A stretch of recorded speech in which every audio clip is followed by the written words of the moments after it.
결핍은 우리를 어떻게 변화시키는가? 우리는 결핍이 어떻게 사람들의 생각과 행동을 바꿔놓는지에 대해 깊이 이해할 필요가 있다.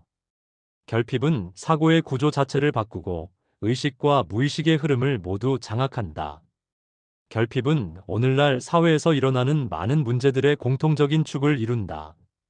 각기 다른 문화와 경제 상황, 정치 제도 속에서도 결핍은 언제나 비슷한 형태로 나타난다. 결핍에는 사회와 인간을 관통하는 하나의 공통적인 논리가 존재한다. 그 논리는 우리가 가진 것보다 가지지 못한 것에 정신이 사로잡힌다는 사실에서 출발한다. 사람이 결핍을 경험하는 순간 그의 정신은 그 결핍을 채우는데 압도적으로 집중된다. 배고픈 사람이 음식 외에는 아무것도 제대로 생각하기 어려운 것과 같은 원리다. 결핍은 단순한 부족함이나 불편함의 차원을 넘어선다. 결핍은 사고의 구조 자체를 바꾸고 의식과 무의식의 흐름을 모두 장악한다. 그래서 우리는 결핍 앞에서 종종 이성적인 판단을 잃어버리기도 한다. 결핍은 사람을 사로잡고 우선순위를 강제로 재편하며 생각의 공간을 좁혀버린다. 이러한 정신적 몰입은 매우 강렬하고 자동적이며 때때로 본능적으로 작동한다. 결핍이 우리의 정신을 이렇게까지 장악하는 이유는 주의력의 흐름과 연결되어 있다. 사람의 주의력이 한 지점에 과도하게 몰리면 그 사람의 경험 자체가 변형된다. 무언가에 깊이 집중하면 시간이 더 길게 느껴지는 현상과 같은 원리다.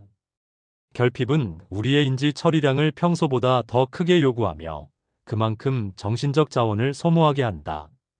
그래서 결핍이 강해질수록 다른 일들에 대한 관심과 집중은 자연스럽게 줄어든다. 결핍은 우리가 사물을 인식하고 해석하는 방식에도 깊은 영향을 준다. 어떤 것이 중요한 문제로 보이는지, 무엇을 먼저 해결해야 하는지에 대한 판단이 흐려지기도 한다. 결핍은 이처럼 세상을 바라보는 전체적인 렌즈를 왜곡시키기도 한다. 결국 사람은 자신이 부족하다고 느끼는 대상에 모든 시선을 빼앗기게 된다. 그렇다면 결핍감은 어디에서 시작되는가? 물론 물리적인 조건이 결핍을 만드는 직접적인 요인이다. 계좌 잔고가 부족하거나 빚이 쌓이고 마감이 다가오는 과제가 있을 때 우리는 부족함을 느낀다. 하지만 결핍감은 단지 현실적인 부족함에서만 만들어지지 않는다. 사람은 어떤 문제를 어떻게 해석하느냐에 따라 결핍을 더욱 크게 느끼기도 한다. 이 일을 하기 위해 시간이 얼마나 필요할까? 라는 생각이나 이 지출은 지금 나에게 얼마나 중요한가? 라는 판단도 결핍감을 강화한다. 결핍은 실제 상황과 우리의 주관적 인식이 결합될 때 더 강력해진다. 그 인식은 문화적 배경, 성장 과정, 개인적 성향에 의해 깊이 형성된다.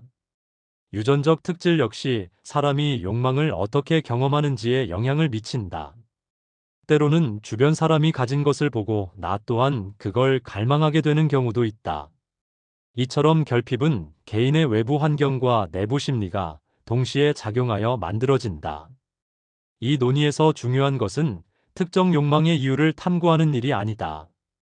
여기서 핵심은 결핍이 우리의 정신에서 어떤 방식으로 작동하는가 하는 문제다.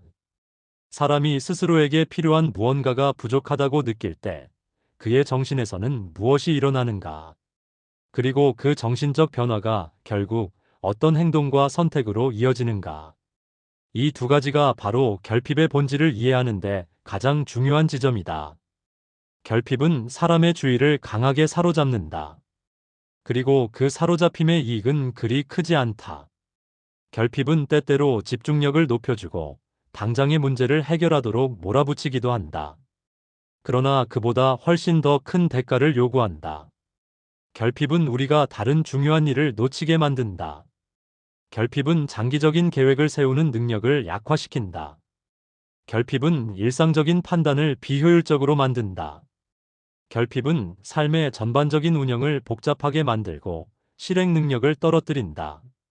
사람은 결핍에 빠지면 당장의 문제 외에는 거의 아무것도 제대로 보지 못한다. 그 결과 실수는 늘어나고 누적되는 손실은 커지고 삶은 더 불안정해진다. 결핍은 이렇게 우리의 행동을 강력하게 규정한다. 그리고 이 규정 방식은 종종 사람을 더 큰 결핍의 악순환으로 이끈다. 돈이 부족한 사람은 더 나쁜 경제적 선택을 하게 되고, 시간이 부족한 사람은 더 비효율적이 되며, 관계가 부족한 사람은 더 관계를 잃기 쉬워지는 것과 같은 현상이다. 하지만 결핍의 논리를 정확히 이해한다면 우리는 새로운 결론에 다다르게 된다. 결핍을 단순한 부족함이나 개인의 무능으로만 볼 필요가 없다는 것이다. 결핍은 인간의 정신 속에서 일정한 방식으로 작동하는 하나의 구조다. 그리고 이 구조를 이해한다면 결핍을 완전히 없앨 수는 없어도 그 영향을 줄이고 더 나은 선택을 할 수 있도록 만들 수 있다.